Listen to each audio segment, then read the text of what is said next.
نحمده ونصلي على رسوله الكريم أما بعد فأعوذ بالله من الشيطان الرجيم بسم الله الرحمن الرحيم قال الله تبارك وتعالى في القرآن المجيد والفرقان الحميد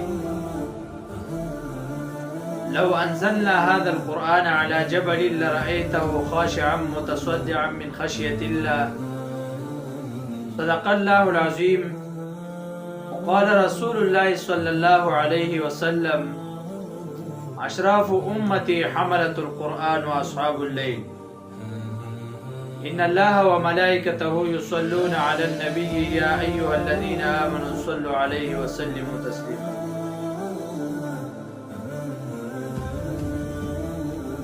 زما د دین اسلام ډیرو عزتمندو الله رب العزت کامیابی دغه رنګي ممتاز زندگی تیرول په دنیا کې دا د قرآن مجید د پیغمبر علیه الصلاۃ والسلام او د الله رب العزت په اطاعت کې اخودي ده. د قرآن مجید د احکام تابعداري کول دغه رنګي د الله رب العزت د احکام تابعداري کول دا کامیابی ده، دا ممتاز زندگی ده. قرآن مجید دا زمونږ د زندګۍ دپاره دا یو آیین دی او چې کوم یو کس دغه آیین فالو کوي، کوم یو کس د دغه آیین مطابق زندگی په دنیا کې تیری، نو هغه خلکو ته تاسو وګورئ څومره الله رب العزت یو عظیمه درجه ورکړې ده. حضرت عمر فاروق رضی الله تعالی عنه هغه یو عام انسان اول تر دې دومره داسې انسانو چې خپل پلار به ګړی او بزیم نه ساتلی، داسې انسان، لیکن کله چې الله رب العزت ته ایمان نصیب کړ او د قرآن مجید او د پیغمبر علیه الصلاۃ والسلام دغه رنګ د آیین مطابق خپل زندگی تیره کړه، نو هغه حضرت عمر فاروق به په دنیا باندې بچای وکړه. خلک دغه آیین نن سبا فالو کوي. د پولیس سیستم دا د حضرت عمر فاروق رضی الله تعالی عنہ دور کې راوتلی و. دغه رنګ د جاسوسۍ دا قانون دا د حضرت عمر فاروق رضی الله تعالی عنہ دور کې ایجاد شوی دی. دا سیستم، دا خانه، دا سیستم دا د حضرت عمر فاروق رضی الله تعالی عنہ دور کې ایجاد شوی دی. ګوره لاول حضرت عمر فاروق رضی الله تعالی عنہ وای ما باندې بچا ګړی او بزیم نه ساتلی، به هغه حضرت عمر فاروق رضی الله تعالی عنہ چې کله ایمان راوړ نو به په دنیا باندې دغه حکمرانی و، په دنیا باندې دغه بادشاہي و. دا ولې د قرآن مجید احکام یې فالو کړي، د قرآن مجید ځان دپاره دا یو آیین ګرځولی و. نو د قرآن مجید داسې یو عظیم کتاب دی او د قرآن مجید معجزه ده. ګوره چې یو کس هغه به ډېر ګډ وړي، معاشره کې به خلکو ته سپک ګوري، معاشره کې به ډېر لیدلی کسي، خو چې کله قرآن مجید علم ته کښېني، قرآن مجید یې زده کړي، هغه نه خلک بیا ورته خلک عالم وي، بیا ورته خلک مفتي صاحب وي، بیا ورته خلک حافظ صاحب وي. ولې هغه نوم هم تاسو د شرمه د وجې نه یادولی نه شي، د قرآن سره نسبت راغلی.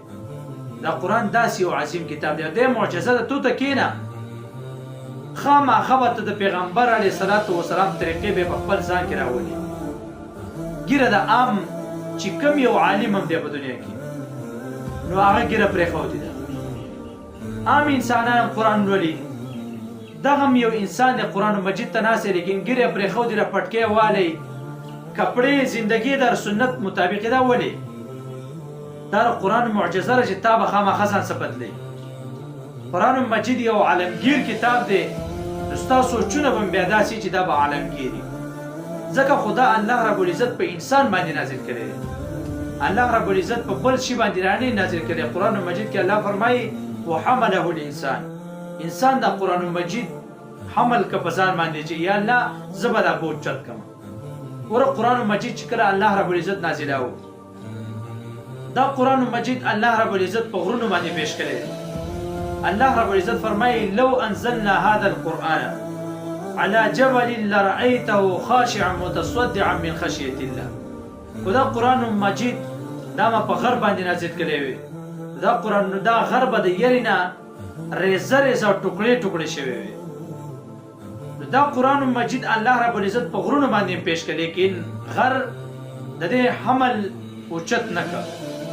دغه رنګه الله رب العزت ډیر شي مخلوقات پیدا کړي په هر مخلوق باندې الله رب العزت قرآن مجید پیش کړي لیکن هر یو شی د دې نه انکار کړي او قرآن مجید دا صرف انسان وحمله الانسان دا اوچت کړ. واستاسو ګورئ چې الله رب العزت فرمایي لو انزلنا هذا القرآن على جبل لرأيته خاشعا متصدعا من خشية الله. الله دلته غر یاد کړ. ور د غرنا اسمانونه غټ دي. د غرنا په مخ ځمکه باندې ډیر اشیاء داسې شته چې د غرنا غټ دي، سمندرونه دي د غرنا غټ دي لیکن الله د غر ولې یاد کړ چې لو انزلنا هذا القرآن على جبل. جبل او غر الله ولې یاد کړ؟ په دې کې لوی فلسفه ده. فلسفه پکې دا ده چې دا قرآن مجید دا زمونږ د ذهنونو مطابق الله نازل کړی دی.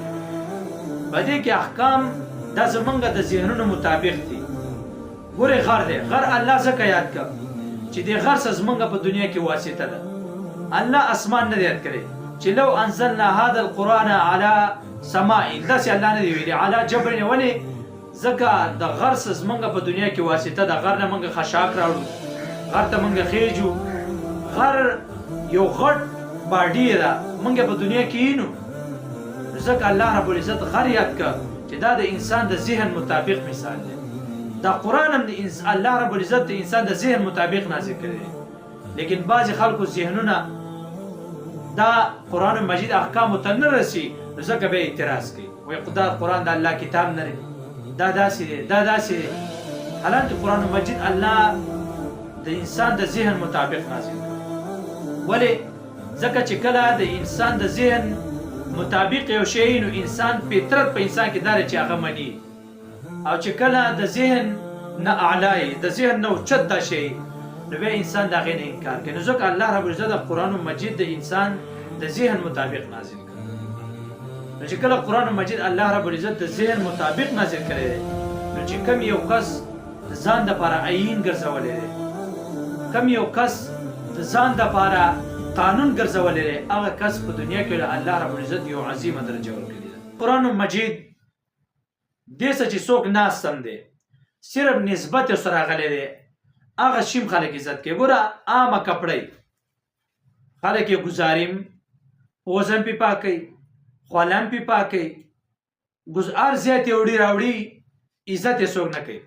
خو چې کله د دغه کپړې نسبت د قرآن مجید سره راشي خلک ته دغه رنګې کور جوړ کړي د قرآن مجید دپاره نو خلک یې بیا څومره عزت کوي. لکه دا قرآن مجید کڅوړه ده، دا قرآن مجید کور دی، بې ځای مه ګزاره.